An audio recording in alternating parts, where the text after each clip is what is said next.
What's going on, my people? Welcome back to Israel's Movie Reviews. And today we're going to be discussing one of the most terrifying movies I've watched in a very, very long time. You could catch it right now on Netflix, I believe, or Tubi, or wherever you see your horror movies, Shudder. It's called The Terrifier from 2017.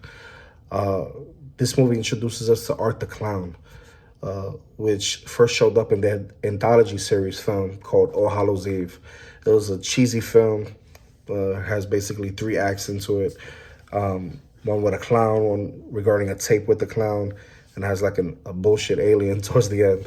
I wouldn't recommend that movie. That's why I skipped it and going straight into this one.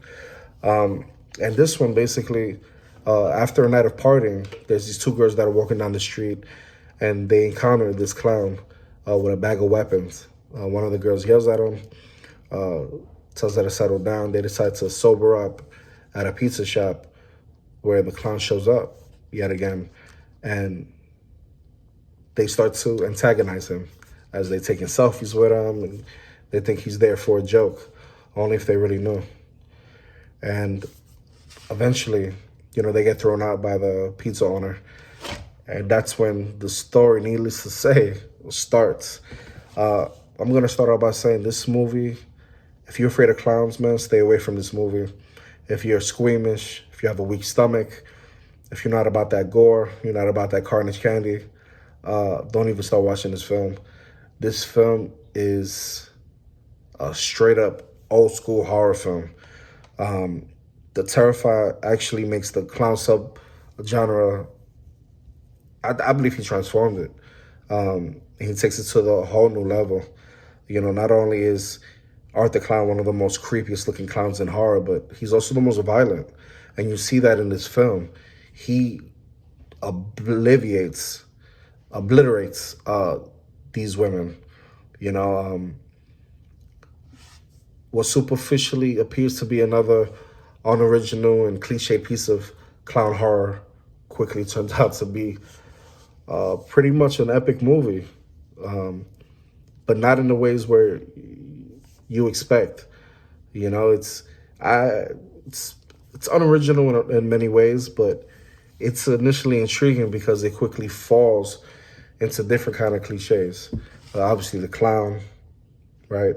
The slasher, but this guy, after he's done with his victims, he's literally down with them, man. It's a bloody mess. When he's done with you, he's really done with you. For example, there's a scene that I've never seen in all my years watching horror movies, where he basically takes the naked woman, suspends her up in the air, upside down, and we see her sawn vertically in half, starting at the crotch, the pussy, yikes. And he literally, I was like, what the fuck? That's one of the many scenes, and that's just the start of it. There's splattery moments all around this movie. What I loved about the film is the feel. You can tell it's kind of a cheesy movie. When it comes to the cinematography, you can tell that there wasn't a budget behind this. It's a B-level movie, straight to like kind of the DVD movie. But the type of film that we get delivered, it feels almost like it was supposed to be in a theater. Also, there's no CGI here. Art makes it, Pennywise, look like Krusty the Clown.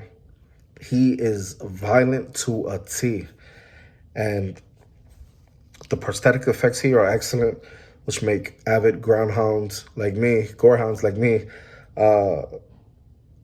happy and pleased. Yours truly left that movie, kind of, it wasn't a divisive movie, but it leaves you in suspense. It's like, wow, this is vicious. How they put this on screen. And there's actually a sequel coming out, and I'm looking forward to that sequel. That's why, we have this review going on. I'm not giving this a terrible rating because I think it's a really good slasher movie. It has solid, but decent suspense in it. What makes this movie so high for me is the actual clown. You know, he's your Michael Myers type, Jason type, where once he sets out for you, he makes it his business to go get you. And man, you got to go check this movie out. There's not much to say. It's gruesome. If you think you've seen brutality in movies, trust me, you haven't seen nothing yet. The amount of blood that's splattered in this one, you're going to be crying for your mom. I promise. But go check it out. I give this movie a 7 out of 10 easily. Could have been better, but obviously there's a lot of plot holes, as with a lot of horror movies, right? Especially ones that are very low budget like this one. And that's the review. If you liked this video, hit that like button, hit that notification bell. And if you want more content from me, all you have to do is subscribe, man. To the next one. Peace.